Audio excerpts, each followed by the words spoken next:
Well, hello and welcome to the 27th Degree with Chris and Nancy, being broadcast from the BioSkills of the Northeast Studio in Fall River, Mass.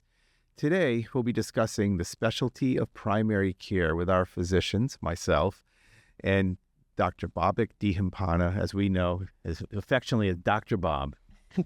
Before we begin our conversation, I'd like to thank our sponsors, Bay Coast Bank. Bay Coast Bank is just right for all of your financial needs. Visit baycoast.bank or call 508-678-7641 to learn more. And Duncan Hearing Healthcare you can trust, with sites in Fall River, Dartmouth, Falmouth, and Centerville. For more information, visit their website, duncanhearing.com. As always, you can support the 27 Degree with Chris and Nancy by subscribing to us on YouTube or your favorite podcast platform, and by following us on Facebook and Instagram. Also, please remember to leave a review, and 5-star reviews are always greatly appreciated. All right. So you should lead off with a question. Yes, I definitely will. Together, I think it should come from you. I will. I'll be the questionnaire.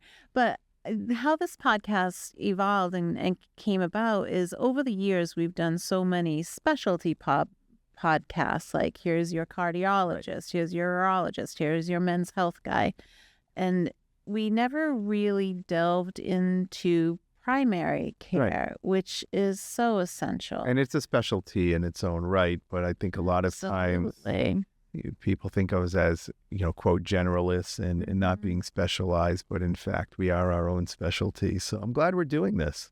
Yeah. So I think to start off, I'd like to hear, I know some stuff about you, but give us some good stuff I'd like to hear about you. About me? Then Dr. Bob, just a little bit about your background as well. Sure. Chris, you could start off. Yeah, I've never really talked about my background. I know you never have. I mean, we might know about you. I try to hide my background. That's why. But no, seriously.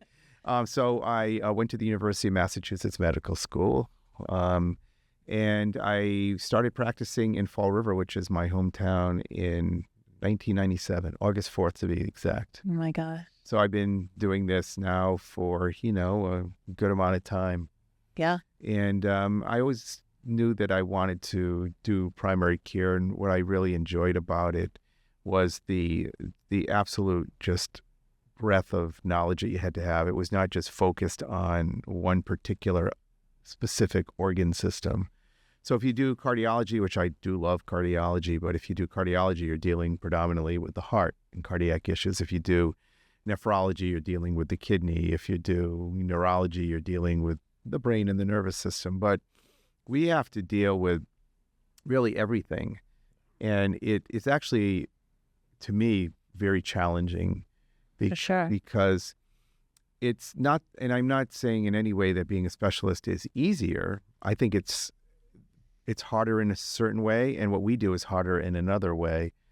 But we have to know a lot about a lot of things. Exactly. Which is hard to do, quite honestly. Mm-hmm. But what interested me personally about primary care was the fact that I could look at the person as a whole, not just focus in on a particular organ system. And I thought there was a lot of opportunity to develop some long-term relationships with patients too. Yeah. What about you, Dr. Bob? Well, I was born in Iran, came here when I was 3 years old. Nice. And grew up in New York City. Father was a physician. He was a subspecialty nephrology, but the majority of his practice and work was primary care. Yeah. And just, I think probably watching him, seeing him take calls at all sorts of hours about anything from all sorts of places, whether it's dialysis centers, nursing homes, hospitals, the urgent care clinic. I got a sense of what like an all-around diverse practice looks like, diverse practicing of medicine looks like.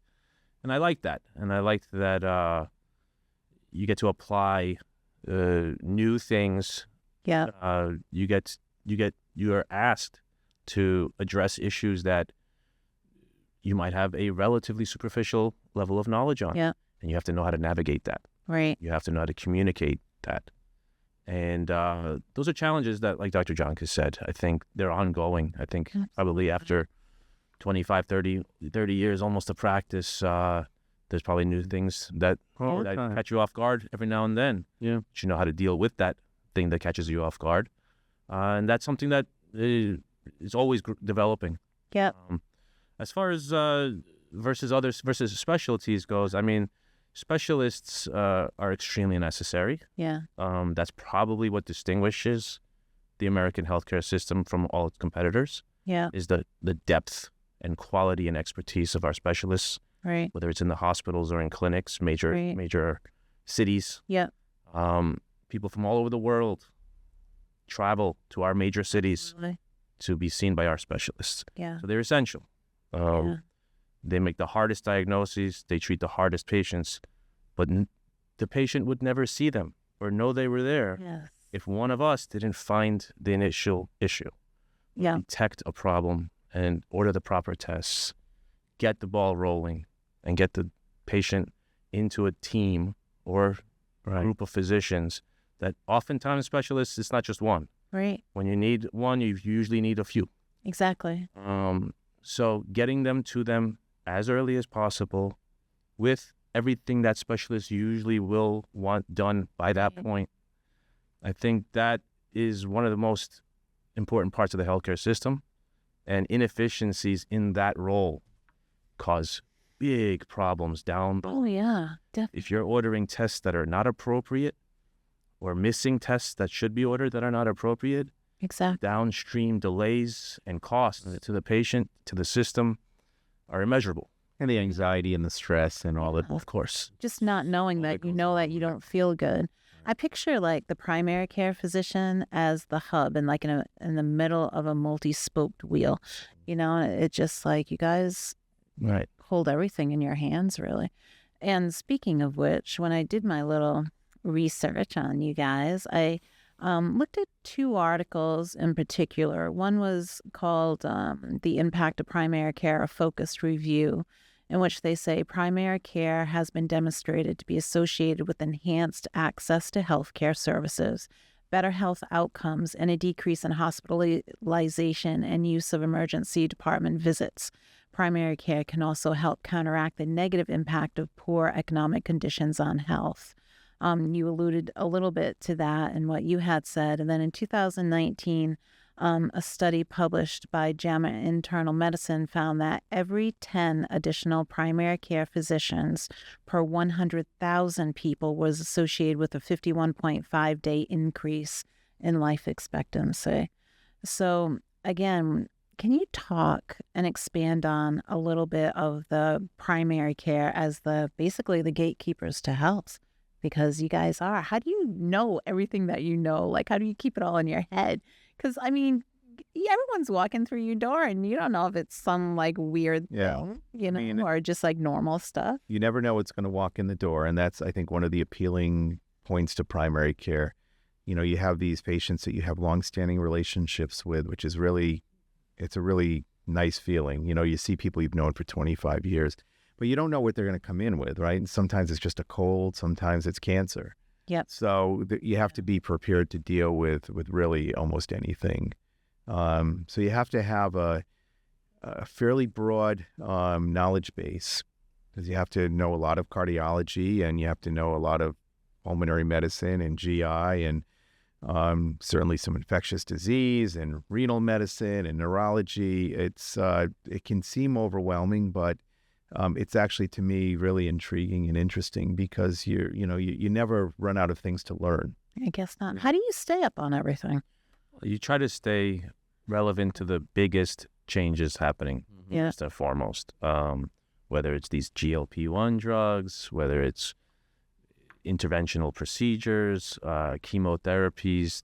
You don't need to know exactly which chemotherapy because you're not going to be the one to prescribe it. Yeah. But you need to know what's out there, what's new, right? What are the complications of those type of therapies, what needs to be monitored around those therapies. Right. Although most oncologists are on board and meticulous and will address those things, you just want to be there just in case. Make sure that that person is getting the coordinated care around that treatment that they need. How do you manage the coordination of care? Let's say you have one of those complex. I was going to back up a little and just talk about how you keep current things. Let me just give you my response to that. So, I mean, of course, we have conferences we go to. There's literature that we read, but I think we also learn a lot from our specialty cohorts too. Yeah. I mean, a lot of, they are on the cutting edge of everything. So you can't read every journal that's out there. You can, we all have our journals that we enjoy reading, whether it be the New England Journal of Medicine or the Journal of the American Medical Association. But I'm not reading gastroenterology and, the cardiology and all that stuff. So I do get a lot from the journals I read, but I think a lot of it we do learn from our colleagues. I mean, we're always in touch with them and talking to them, particularly about patients. And, if there's a new cardiology procedure, it's very likely that's where I'm going to learn about it first. Then I can go back and research it a little bit. So now you're a little bit on the younger side. You're a little bit on the older side. Yeah. So the internet has changed and evolved. Right. So now a lot of patients come in like self-diagnosing, like WebMD, Wikipedia. Right. Like, how do you manage that? Like, I mean, there's a lot of content out there. So how is that managed when, like, you probably get aggressively questioned sometimes, like, this is what I have, and I know this because boom, boom, boom, boom, boom, and like you have to back it up and like reform that. You got to be on your toes. You got to do your own online searches every now and then to see what they're seeing and make sure you're able to respond to what they're seeing. Lots of patients will do Google image searches on parts of their body and stuff like that. And believe it or not, those technologies are pretty impressive sometimes. Sometimes they're way off. Yeah. Sometimes they're right on it. They're exactly right. So be open-minded. Listen to what they're saying. The fact that they're taking an interest in their health, researching, looking things up. Right. Yeah. They're doing homework. Yeah. Before they come to see you. That's a good thing. Yeah. We appreciate that. Yeah. If they disregard what you think about it and say, "No, I think Google's right," maybe there's an issue there. Yeah. But I don't think that happens often. Yeah. I mean, the internet and all the available information out there has definitely made it complicated in some instances. It depends on the patient. I mean, you have patients who come in, as Dr. Bob mentioned, who, they have open minds, they've researched it, they have a sense of, what direction they want to go into, but they're open to hearing what you have to say, which is, I'm perfectly fine with that. I think it's great that people take their own health, in their hands to an extent, and they're, at least like Dr. Bob said, researching things and coming with some information, some concerns. I love informed patients. Occasionally you get a patient who gets a lot of misinformation off the internet, and there is a lot of misinformation. Yeah. And, anything you say is not going to really impact them. That's tough. And, that's, I think, the minority of patients. Most are there because they are concerned about their health. They want to hear what you have to say. Occasionally you do have a patient who, has a different view on things and they're not interested in the conventional thought that's out there. That's hard, but we work around that. You try to coordinate things with patients so you can come up with a plan. I mean, everything is, the patient is the one that has to take the treatment. So there's a lot of, quote, shared decision-making when we offer treatments to patients. You can't just dictate what they're going to do because they have to be comfortable with the plan. So hopefully you come to a point where, you've made some recommendations that make sense and they're agreeable. And that's how it works most of the time. You used the word holistic before. Are you seeing a lot more of the holistic medicine being integrated into this? Like 10 years ago, acupuncture was like a little woo-woo, So like now it's a little more mainstream. So are you seeing people using more of those modalities? Well, I think there's a lot of that goes on. I think, when we think about conventional medicine and people going to their doctors, it's almost like the tip of the iceberg. There's a whole other layer underneath of home remedies and alternative remedies that often patients will pursue. When I was speaking about kind of looking at the patient as a whole before, I wasn't really, referring to kind of that situation. It was just more seeing the patient seeing the big picture with the patient, understanding not just their physical status, but their emotional, psychological status, what's going on in their home and their home life, et cetera. But yeah, I mean, there's a lot out there that we can't think of medicine as like, this is it, because we are really just a small part of what people experience with their attempts to achieve healthcare for themselves. They are going to alternative providers all the time. Not everyone. Some people just go to their doc and their doctors and who they recommend. But there are others who are going to, holistic providers, naturopaths or chiropractors or acupuncturists or herbalists, all that. And that's fine. We can work with that. Is it hard? Is it hard to integrate like that stuff into what you're doing? I think if you just keep the communication clear, open, don't be dismissive of what who they're seeing and what treatments they're seeing. I mean, I don't know every holistic thing out there. Yeah. Right? There's one that was invented while we had this conversation, so I don't know all of them. Right. But if you give me what you're doing or taking, and I can look it up and make sure that it's no big red flags, then it comes down to, do you feel like it's helping any of the symptoms that got you to go down that road in the first place? Yeah. If it is helping and I don't find any reason to stop it, I'm not going to stop it. I'm not going to tell the patient, enforce some sort of rules on the patient about what they can and cannot do. It's their money. It's their body. I believe very strongly in patient autonomy. And I think if you have people that feel confident or positive about things about holistic medicine or herbal medicine or whatever it may be, from acupuncture to cupping or whatever it is, right?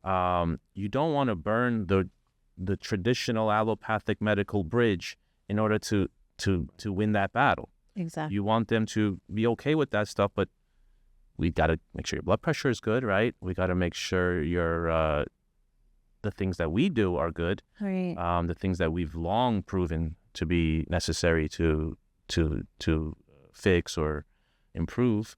So I'm open-minded, as long as it's nothing harmful, nothing that's affecting the metabolism of your prescriptions. Right. Right. And if seeing those doctors gets you any symptomatic improvement, which leads to emotional improvement, psychological improvement, lifestyle improvement, it gets you motivated to now go to the gym in addition to the yoga, and then maybe have the healthy vegetable juice instead of the beer after work. It's a cycle. It's a process. Yeah. And if you can get that healthier living, that consciousness about your health, however you get it, I think it's a good thing. Yeah, I don't think one approach has to be completely separate from another. I mean, we have patients who, they come to us, but then they go to another provider for a different approach, and it gets combined, and I'm okay as long as, as Dr. Bob mentioned, it's not harmful. You want to have an understanding of what they're doing. And that's something, I think we have to ask. And a lot of times physicians don't ask that question, and they don't realize that, patients are getting a number of alternative treatments or over-the-counter meds or whatnot, because they're trying to kind of treat themselves on their own or through an alternate provider. We need to know that. We need to be open-minded to it. And on the other hand, I would ask that I would hope patients would be open-minded to, what we have to offer. They should be. I don't know why they'd come to us otherwise, but, we have to be open-minded. Yeah. I would say the patients, I'm much less concerned about those patients that we're talking about right now than the one who is totally oblivious to his health. Right. Absolutely negligent of his health, heavy smoker, no dietary discretion whatsoever, no exercise whatsoever. They're anxious, depressed, unhappy in general. Right. Those are the people I'm worried about. Right. Those are the people who die young. Yeah.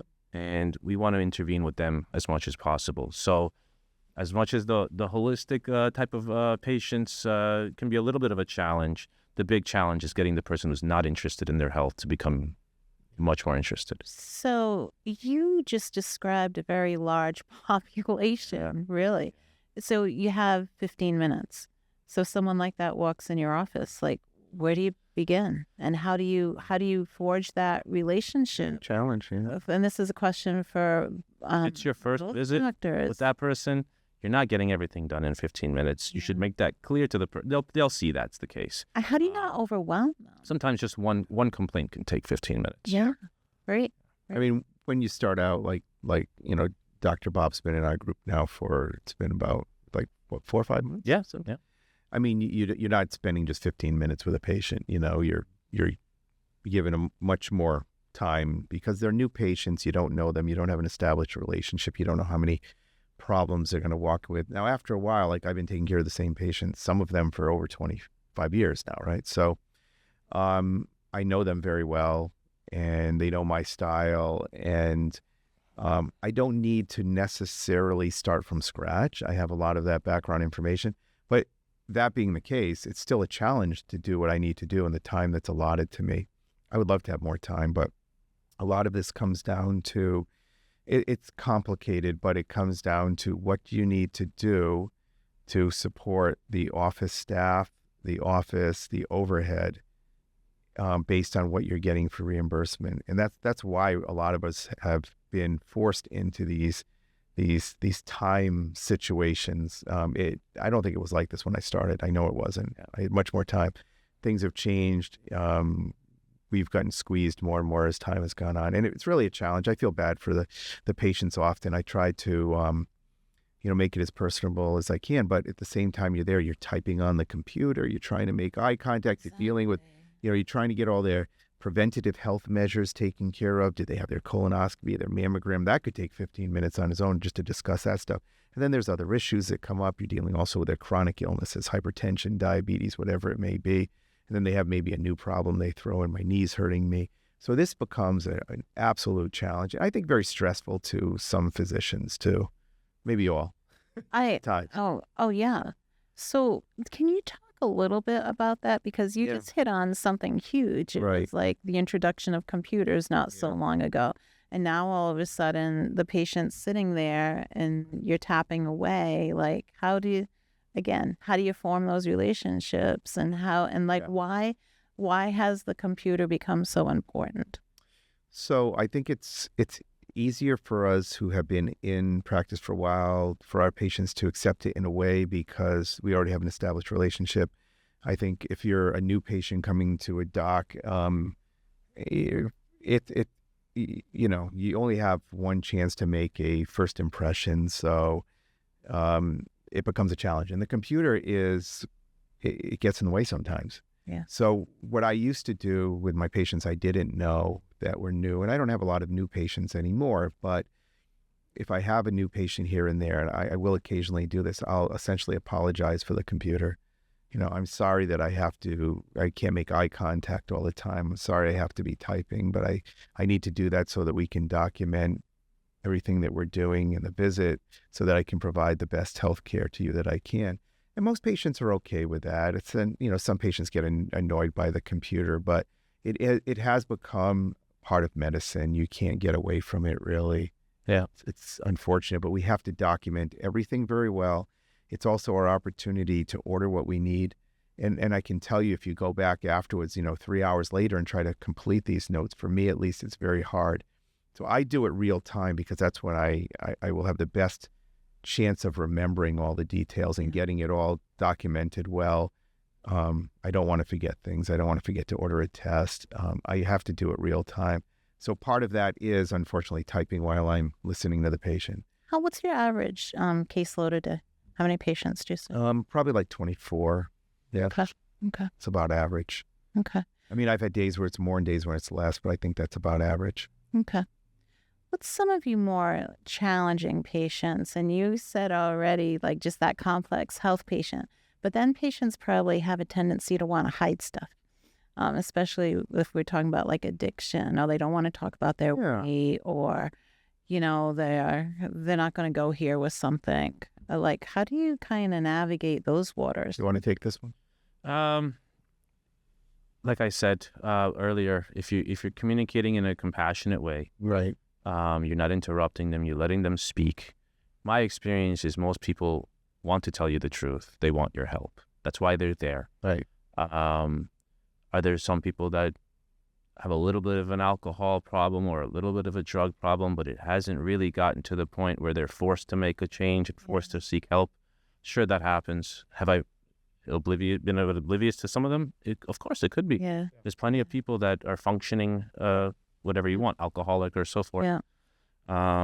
But from my experience, if they get the sense that you're not dismissive, judgmental. You're not in a rush. You're making eye contact, as Dr. Joncas said. They're pretty forthright because they do want And you're not judging. want bad things to happen. We don't judge.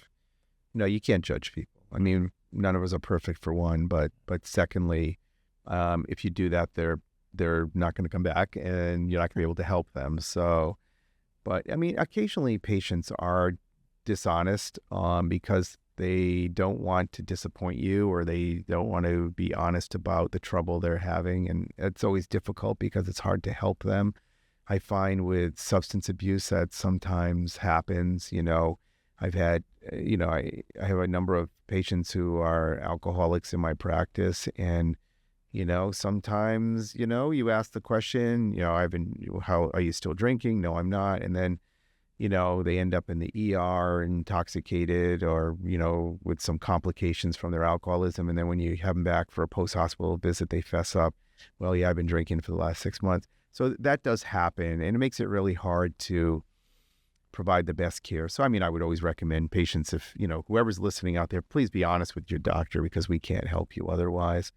Sometimes patients, I'll have patients who they'll skip visits because, haven't met their weight loss goals, or they know their diabetes isn't going to be controlled well. So, I feel like I should raise my hand. And that's not really, that's unfortunately counterproductive to their health care too. Definitely. You have to bite the bullet. Yeah. And just do it. I mean, we're not here to judge. We're here to help. So, you should not feel that your doctor is judging you.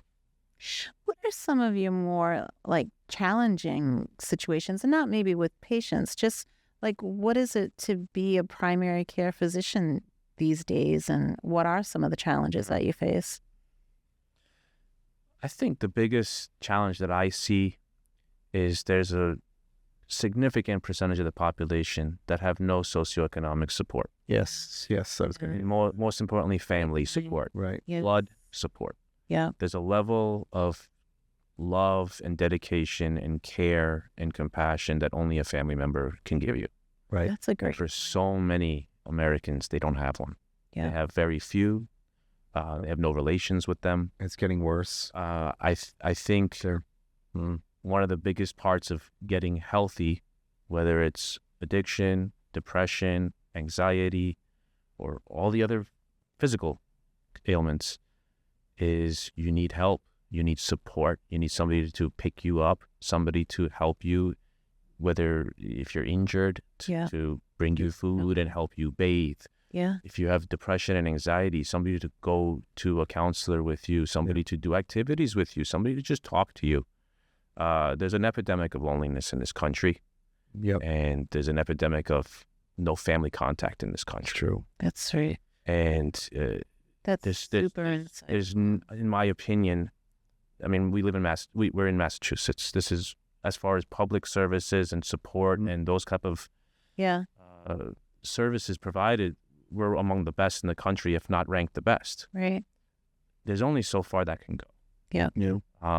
Before it's first of all, it's not going to be enough. It's not going to be enough time in the day or the week or the year. And the cost is just the number of people that need this compared to the resources available will never be enough. Exactly. So we need families to step up. We need people to take care of their loved ones and be there for them and sacrifice time and material to be there for their family. There are many who do. There are many who are basically 24/7 VNAs for their husband, wife, brother, sister. Yeah. And I actually think some of these policies about giving a salary or tax benefits to a family member to care for them at home, because there is nothing like your home, and there is nothing like your own blood taking care of you. Absolutely. Right. So I mean, that's a big challenge. I agree 100%. I mean, I think there's a lot of, quote, social determinants of need out there. People have there's a lot of lack of support. And we're in a state where there's a lot of support, as Dr. Bob mentioned. I mean, you go to other parts of the country and it's not like this per se. But I noticed over the last, 25 years or so that these issues have become more complex. Agree. Like, for example, in Fall River, this is particular Fall River, as rents have skyrocketed, I'm starting to see more and more patients who are telling me, I'll be homeless next month. I never used to see that. and I'm seeing more and more of that. And these were people who, they may be now retired. They worked their whole lives. They're on a, quote, fixed income. They're trying to live off Social Security, and their rent doubled. Went from 1 month to, $900 a month to now $1,800 a month. Or to pay your rent, you're not taking your meds. And they're bringing in $2,100 a month, let's say. Right. And their rent's $1,900.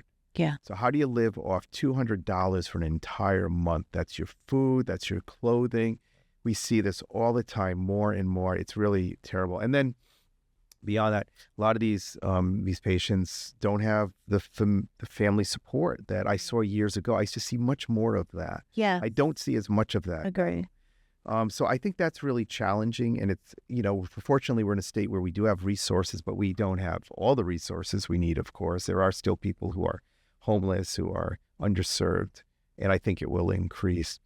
Other challenges to me, I think it's, and I enjoy doing this, but I think dealing with patients that you've dealt with for many, many years, and now they're at the end of the road. So dealing with people who are dying, I think that's a real particular challenge.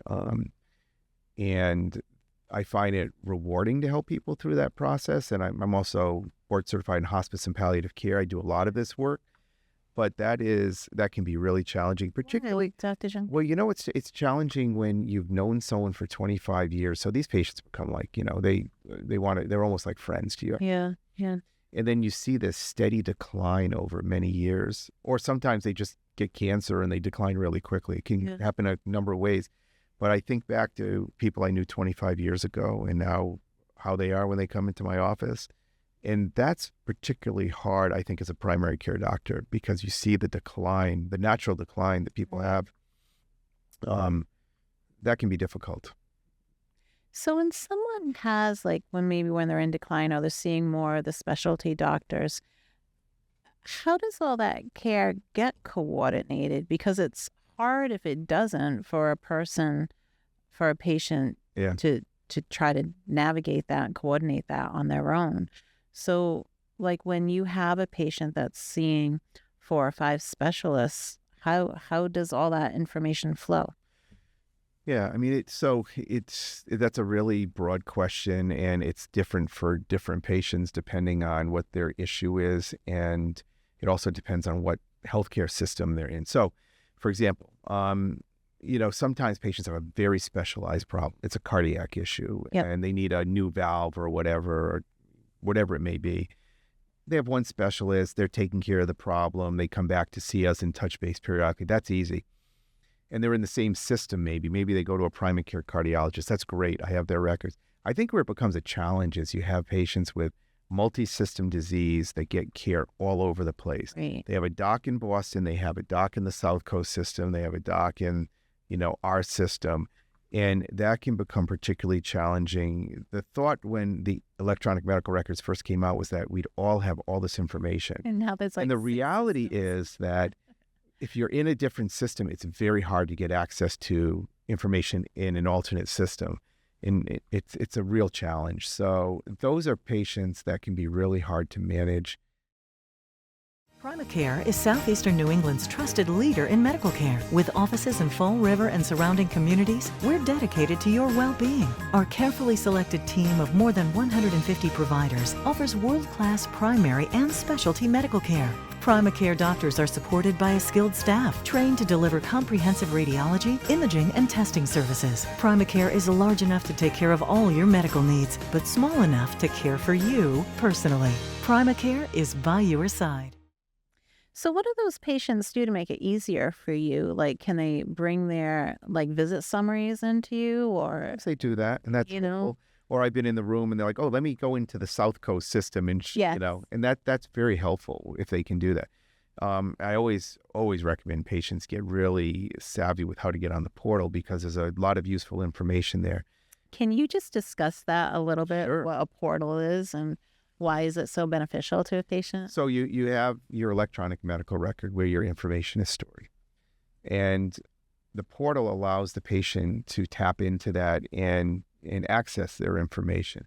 It also allows them to send messages to the doctor too, which is really helpful.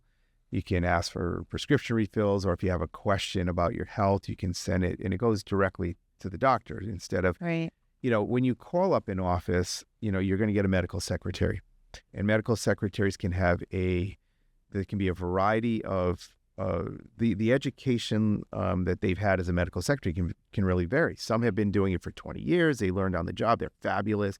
Others are fairly new to it. They were doing something completely out of the medical field before this job. Right. So depending on who you get on the other end of the phone, and I'd like to think we have very competent people in my office, but depending on who you get, the message that the doctor receives may not be exactly what you said. So if you are on the portal and you send me a message directly, what I am seeing is what you wrote down. There's no one in between. There's no intermediary. And that's the beauty of the portal. You can send me a message directly. You have a concern, it comes to me. It's not going through a medical secretary that's going to write down what you're saying, hopefully almost word for word, but sometimes things in translation change. Right. Right. And you're not like chasing the phone system either if you're, Right. it's sure you're hitting a bit. It's a great system. I'd recommend anyone who has access to a portal, and every system has them now. We have them, Primary Care South Coast has them. I'm sure that Lifespan has, now Brown Health has their portal. So there's lots of portals out there. I know that Mass General has a portal, and it's where you're going to be able to access your information and contact your doctors most effectively and efficiently. I'll just say a little bit more on a patient portal too. So you can see your upcoming visits. You can look at your visit histories. You can look at your lab results. You can look at your past messages. And if you forgot something the doctor said and you want to double check it. So it's super beneficial on the patient side. There are downsides to the portal too. What another? Okay, here's the downside. So part of what has been legislated is that patients have to have basically real-time access to their labs. So sometimes before we have even looked at these labs, they're calling frantic because they saw a little red mark. So when the lab releases the labs, there are abnormals potentially. And, some of these abnormals are really important abnormals and some of them really aren't. And part of our job as physicians is to kind of filter through all of that data. And there's a lot of data and say, Nancy, this is important, this isn't important. But if you don't have the ability to do that, meaning the patient looks at the data before you've looked at it, it can be very anxiety provoking. And we see that a lot. Yes. I think too, one of the things, if you are a patient that's really up on your portal and seeing those results, think about the trajectory, like your A1C, if you're a diabetic, if you had a 12 and now it's a 9, the 9's still going to be abnormal, but you're going in the right direction. Right. So just kind of, have reference, I think, when you're looking at all these results without your doctor. Right. If the portal had an AI chatbot that popped up for everything you clicked and gave you an accurate explanation of the relevance of this, Oh the my context, God. I'd be all. Is that in the work? Until that happens, there's going to be misunderstandings. There's going to be freakouts. Yeah. But hopefully you call them and explain to them, and they calm back down. Right. Oh my God. And so every now and then, of course, there is a terrible lab result or a CAT scan that they do see first. You still have to break it to them eventually, right? So that's going to have to be done anyway. It's just going to be, they're starting off at a very emotional state and got to, give them the news. Usually broken to context. someone. Do you ask them to come into the office for a visit, or do you just say, say you're seeing a horrible result? What's your MO for breaking that to a patient? New diagnosis of cancer. Yeah. I would hate to do that over the phone. I mean, I'm not saying it doesn't happen on occasion, because sometimes you ask the patient to come in and they just want to know, right? Just tell me now. I can't wait. Tell me now, doc, what's going on? But yeah, I mean, there's a lot to assess when you're giving someone bad news. First of all, many patients already have a sense that there's something terrible going on. This is not a complete shock to some of them. Some patients, it is a shock. I always like to lead off when I'm, delivering news about prognosis and that. And this is a tool we use a lot in hospice. Ask the patient what they know about their condition. What do they think is going on? Because you'll get a sense of kind of where they're at. And sometimes they have no idea, and sometimes they do.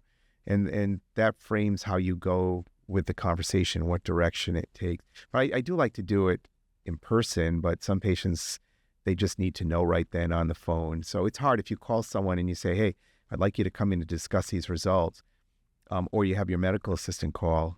There are those patients who say, no, I'm not coming in. You need to tell me now. I can't deal with this. Wait. Okay. You know what you said before, Dr. Bob, on how there's like limited family support Yeah. and everything now. So if you're breaking a horrible diagnosis to someone, is there anything out there that you can latch them into like quickly? Because even like a therapist, sometimes it's a 3-month wait or something, you know? Yeah. We've been pretty good about getting people lately, a little bit better getting people into therapists, but you're right, it can be months. So you can't always rely on that. Yeah, because that's tough. That's be like, okay. I mean, It seems to be that, there's organizations and support groups for lots of disorders. Yeah. Some very rare ones, actually. right. Yeah. We're like, there's 5 in the whole country, and they YouTube each other every Tuesday night. So there's something out there for almost every condition. Right. That's the connectivity we have these days. Yeah. But that doesn't satisfy everybody. Somebody wants a personal, in-person, Yeah. more intimate interaction than that. Right. Yeah. I think it's just person by person. Yeah. Some folks, and you get a feel for some people. Some people are just, give it to me right now while I'm driving on the highway. I don't care. I can't wait to know this. I need to know That this now. happens. And I'm a grown man and I can handle it. Just give it to me. Okay. There's some people very much like that, very matter of fact. There's other people where I want them in the office with a family member and the hour cleared, Right. because it's going to Yes, be difficult. exactly. It's going to be very emotional. And it's good to have someone else there for if they'll allow it. Process it. Because, when you give news such as, you have cancer, or you have, 6 months to live or a year to live or whatever, and we don't usually prognosticate the first time we're giving this news. I'm just using that as an example. But, people aren't processing this. They are hearing 10% of what you say. Right. Sometimes I'll use the teach back method, or I'll tell them what's going on. I ask them first, what do you think's going on? What are your concerns? I know where they're starting. I tell them what's going on, and then they ask them to repeat what they heard. You get a better sense of what they've actually processed, and sometimes it's very little. Sometimes they understand it all, and that's fine. And then I also want to know, and this is why it's good to do this in person, if I'm delivering really terrible news, is this person going to go out and harm themselves? Right. That's a really legitimate concern to have, because if you tell someone that they have, a life-limiting diagnosis, some people will, lose hope. Yeah, Of course. And so you have to assess that. It's hard to do that over the phone. I have, when patients have refused to come in, but it's hard to do that over the phone. So we talked a little bit about that 15-minute Yeah. slot that you have, and you had just said, you'll, if something like that's happening, like you might clear the timetable for a little bit of a lengthier visit. If someone knows that they're coming in maybe to talk about their addiction for the first time, or they know they just need you for like some heavy duty stuff, like, have you ever had patients call and say, hey, I might need a little more time? Or is that something you'd want them to do? Yeah, or you just make that allowance when they're there? I just make the allowance when they're there. I mean, hopefully the next 3 patients you have they're tolerant, understanding, and they have really quick issues. It doesn't always work that way. Sometimes you have 10 people in a row that have horrible things going on. I mean, I had a patient last week, he had been in the hospital with complications of alcoholism. It was a 1-hour visit, and not a 1-hour slot. So I was behind for the rest of the day, and I apologize to my patients, but hopefully they understand that at some point they may need that time. And most patients are really, okay with that. They'll understand. Especially if they know doctors are pretty timely to begin with, like they know there's something kind of going on, when they come see you, and you're behind a little bit. So then another question with patients, like what's something that a patient can do coming into their visit that makes it a little bit easier. Sure, that's easy. That's a good one. And like to also though let them have the most bang for their buck and for their time. Well, I have ideas, but I'll let Dr. Bob field this one, and then I'll give you my... Have your complaints organized and written down. Yeah. Try to prioritize them. Yeah. Start with the most important one to you, the one that's bothering you the most. Yeah. That's probably the biggest thing right there is we don't see each other that often. Right. You know, that thing that was bothering you 3 months ago that's calming down a little bit right now, write it down. Because things are Yeah. connected. And maybe that was a sign of this was going to come up next. Right. So take notes. Be organized. Come to the doctor if things that can be done outside of the visit, maybe we can just try to stick to doing them outside of the visit, like whether it's refills or a referral. We're very accessible between visits for those kind of things. Right. We want the visit to be a conversation about the symptoms, the proper questioning to get to the bottom of those symptoms, get the diagnosis, the differential where it needs to be, and then, of course, the examination, and then a clear communication about the plan moving forward. Right. I always end every visit with what I call the recap, which is some visits we go around the world, and by the time we get back, we forgot what even happened. It's always good to summarize at the end. I always tend to recap and summarize, especially if it was multiple things discussed. Yeah. And I try to emphasize the most necessary, most important things. Right. Let's say the patient can't get to all 7 things. At least they know the 3 most important. Yeah. No, I think those are some great points. I mean, similarly, I would say that have a list of your medications, because we can waste a lot of time trying to figure out what meds you're on. So we know the meds we put you on, and if you're in our system, we know the meds other doctors put you on. But sometimes patients go out of our system to another system. Well, that doesn't magically end up in our electronic medical record. So have an accurate list when you come in of what meds you're on. Have your thoughts about the 3 most important things you want to talk about. If you go into a physician with 8 problems, it's unlikely that we're going to be able to do an adequate job taking care of those 8 problems in one visit.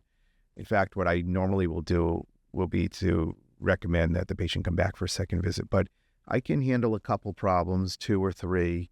What are your most important? Let's go through those.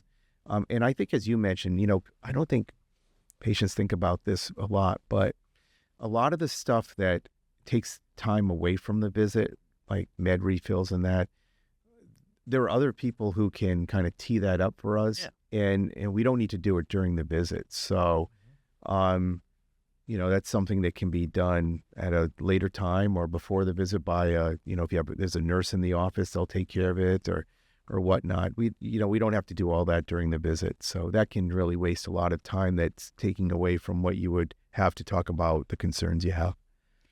So you mentioned a little bit about med refills, but now with rents going up higher, and I mean, something's impacted, right? So all of a sudden, what happens if patients can't afford the medications, and how do you have knowledge on medication costs? And like this is going to be like 6 things in this question. You ready? Yeah. How do you have knowledge on medication costs? Is there sensitivity when you're prescribing for the cost of medication? And do you link that to certain insurances that people have? And do you know that too, as well as everything else you have to know? And what are the options if someone needs a medication but really can't afford it? Is there usually a cheaper option? Yeah, so I can field this, and I'll see if Dr. Bob wants to add anything to this. But so first of all, I personally cannot remember all the formularies for all these different insurances. I don't know if you do it. It's an impossibility. So and I'd rather use those brain cells for other things. Right. So basically what I do is I try to use drugs that are tried, true, tested, and are reasonably priced. Okay. If you go with, this drug's been out for a month. We're seeing it with Ozempic, and these drugs have been out now more than a month, but they're outrageously expensive. Yeah. But there are other drugs in many instances that are alternates that have been present for a long time that are less expensive. So I try to use those first. And, we have a sense of what is less expensive. Yeah. The computer will tell you to some extent the price. It's not 100%. There are times when there's really no good alternative but a very expensive drug. But often there are less expensive drugs and other ways of getting the drugs beyond your health insurance. So GoodRx is a great program that's out there that you can get some of these drugs so inexpensively, cheaper than the copay you would pay by using your insurance. Yeah. It's actually fascinating. Yes. They get their money through advertising and money from the pharmaceutical industries and that. So it's not impacting the patient directly. But, I'll give you an example. I mean, Viagra, very common drug that men ask for. Yeah. Insurance will usually give you 4 pills and they're about $15 a pill, maybe more. Okay. It's not cheap. You might have an insurance company where it's really inexpensive and you're lucky. Okay. You can go to GoodRx, get 30 tablets, which, is more than you get from the insurance company, $15 for 30 tabs. For all of them? Yeah. Wow. It depends on where you go too. Some pharmacies are more expensive, and that's actually really nice about GoodRx. You can look and say, "Wow, CVS," and I'm not picking on them. They're more expensive than Walmart, or more expensive than whatever. So you can get some real good. And you don't have to be enrolled, if I understand correct, in GoodRx. It's just something that is available to everyone. It's not like available to everyone. There's an app. You can download the app on your phone, and you can play around with it and look up the cost of your drugs, and you may find that there are ones that are less expensive if you just go outside of your insurance. Sweet. Yeah. So I guess the bottom line is, if you feel like you can't afford your medication, call and have this discussion. Yeah, I mean, there are ways we can get some of the meds less expensively, perhaps through programs like this, or we can, if worst case scenario, sometimes we can just switch. But there are drugs that there's no alternatives for. Do docs still have samples they can give out, or did that go by the wayside? What happens? Some offices do. We don't because you become like a pharmacy, so you have to really keep track of all this stuff. So if you give a med out and there's a recall on it, and we don't have the support that a pharmacy has, so you have to have a written record of all this stuff that you're giving out, so that if there's a recall, what lot, what batch, etc. was the problem, and you can call up Mrs. Jones and tell her that, hey, there's an issue with your med. So I don't think it's possible for most offices to do it in a truly effective way. We don't give them out in our office for the most part for that reason. Safety concerns. And the other concern is that, you're getting someone on a drug they're not giving away generics, the pharmaceutical companies. These are like the cutting edge, expensive meds. And now they're on something that they probably can't afford once the samples aren't available anymore. Sure. Yeah, it's a challenge. I think, unfortunately, the majority of the responsibility is going to lie on the consumer, which is the patient. Yeah. If the doctor has to know some avenues, right? Websites, coupons, programs, but as a patient, your best bet is being well informed yourself. Right. Nice. Doing the research. You can pretty much find everything out on the internet. Yeah. And if you've got some time and the motivation, you probably will find better deals than your doctor can, because he doesn't have that time or the motivation. Well, and it's also, we don't have the information too sometimes. Yeah. I mean, like, for example, this happens all the time. We prescribe a med, it's not covered. The patient says, well, what can I have instead?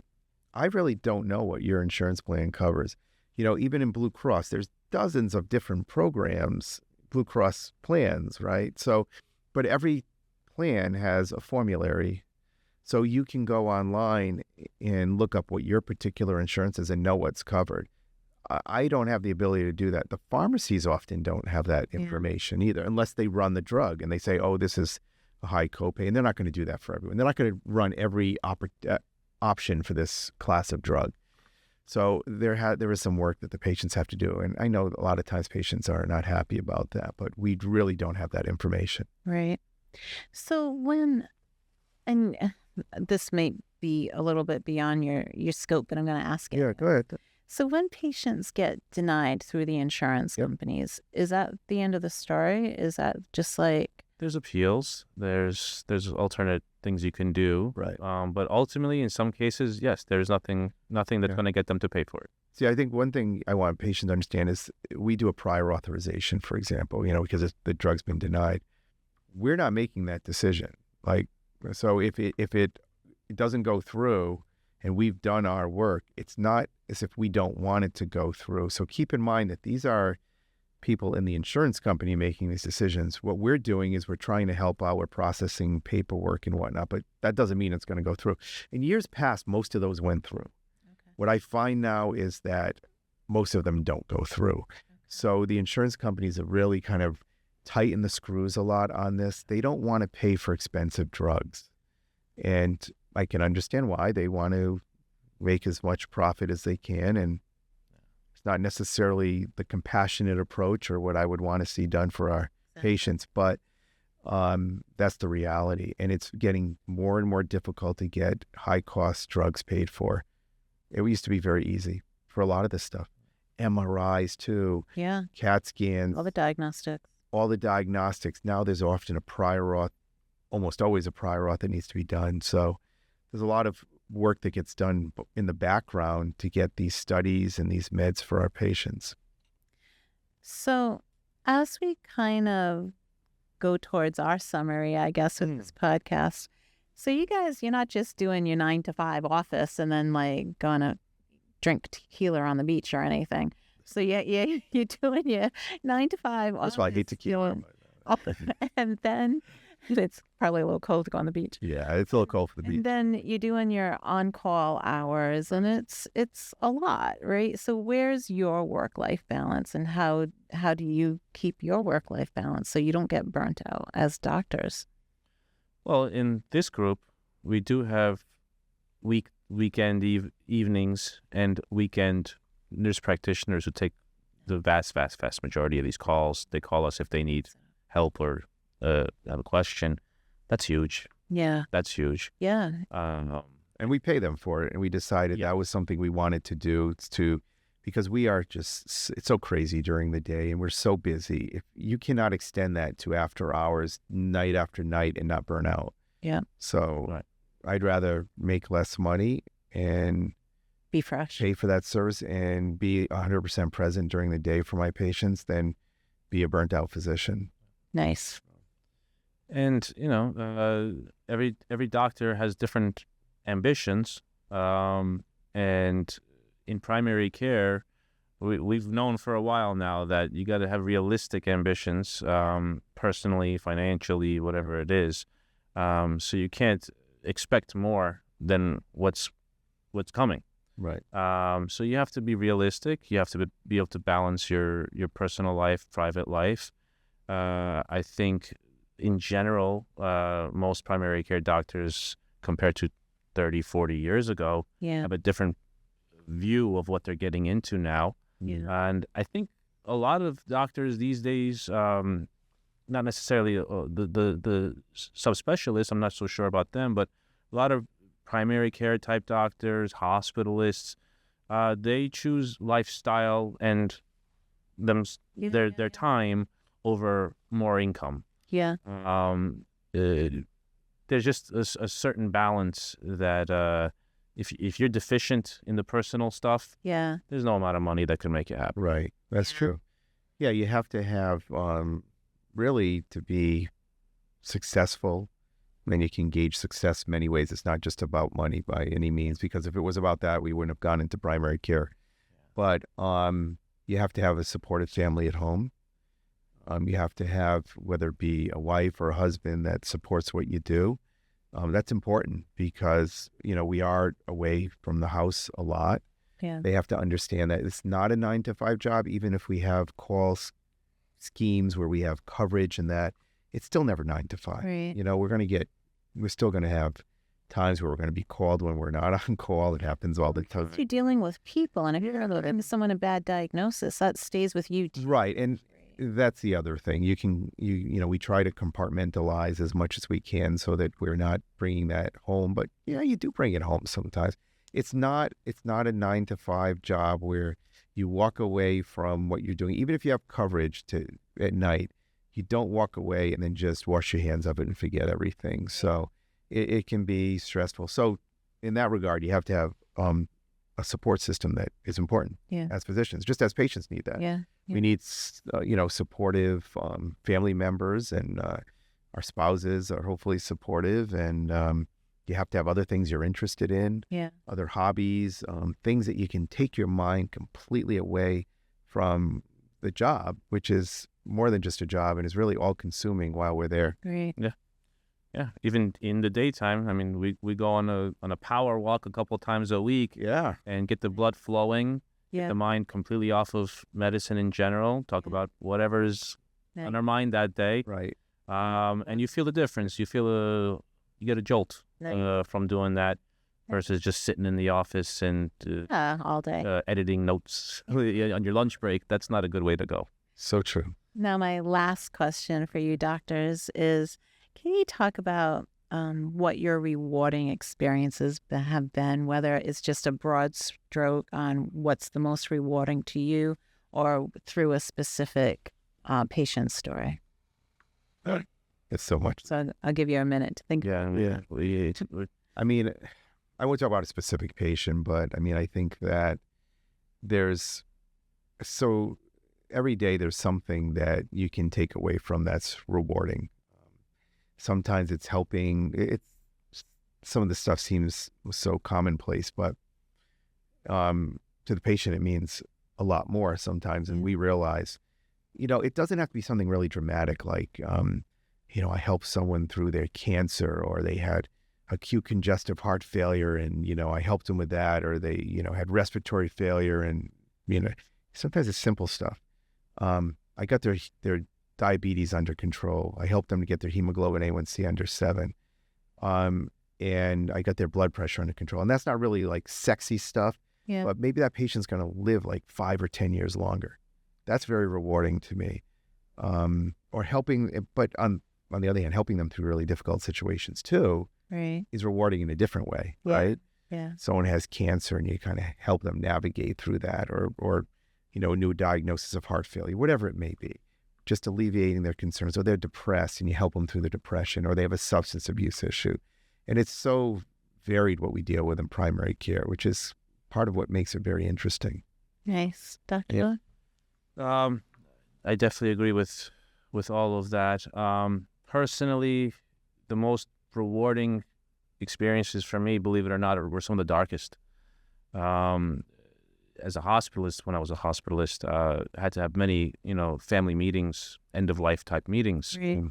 And I would say the most rewarding compliment I ever got was a patient who was dying, whose wife told me that the way I spoke to her and the patient during that time was incredibly helpful and meaningful to her.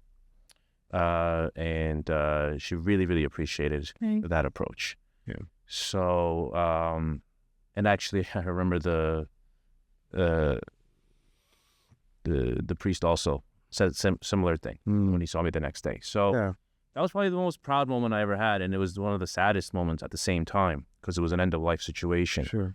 But in the toughest moments, that sticks with people for a long, long time. They remember your face. They remember your tone. They remember your voice. They remember your name. And there are, unfortunately, plenty of occasions where they don't get the warmest or compassionate approach in that situation. Right. And that's devastating. So I think handling the heaviest moments with big heart can really, really make a difference to not just the person but their family for a long time. That should be so that was moment. So big heart. So I would say that was the most rewarding. Was probably moments like that. Believe it or not. Yeah, I mean, I think we're very fortunate in primary care to be in the field that we're in. Our chosen specialty gives us the opportunity to see patients over a very long period of time and see how they change over a period of time, establish these really long-standing relationships, and we can help them navigate some very difficult times in their lives, and that is very rewarding. Even if the outcome is that they have a condition that's not survivable, if we can help them to deal with that and help their family to deal with that, that's very rewarding. I was just thinking to myself too in the Christmas season, like when you are saying that families are a little more isolated, Sure. Maybe, those like corny little coupon books, but like the ones like you can like gift the gift of time, like just to go sit with your grandma or your mom or fill their meds once a week or, just take a little bite out of something that they have to feel almost alone with doing, and it's all on them. Maybe just alleviating a little bit of that for the Christmas season and beyond would be great. But doctors, you are awesome. Thank you so much. It was nice to learn about primary care. Yeah, it is truly a specialty, and I think that's the point I want to get out there. I think it's a really unique specialty, quite honestly. Yeah, and it's constantly changing. It's not what it was 10 years ago, not what it was 20 years ago. It's dynamic. It's changing. We don't know where it'll be in 5 years. Right. But you got to be ready to adapt. True. Absolutely. It's a big word. Well, this was an interesting one. We've never talked about really primary liked it. care, so I liked it a lot too. Yeah. Thank you for having us. Yeah, I was really looking forward to it. So thank you everyone for listening to our show. And if you'd like to become a sponsor, please contact us at 617-775-3737. Special thanks to Ron Gamache for our intro music, Primacare, your trusted medical providers in southeastern New England, and the BioSkills of Northeast for producing our show and available to produce your show by calling 774-301-8811. And they do a great job. So if you have that need, please reach out.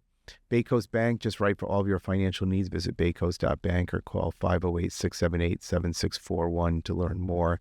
Bay Coast is a great bank, very involved in the community, and they support this program. And also Duncan Hearing Healthcare. Hearing Healthcare you can trust, with sites in Fall River, Dartmouth, Falmouth, and Centerville. For more information, visit their website, duncanhearing.com. They were also supportive of our program, and we're appreciative. Very much so. Thanks, everyone. Have a great day, and we'll see you down the road. Thank you. Thank you.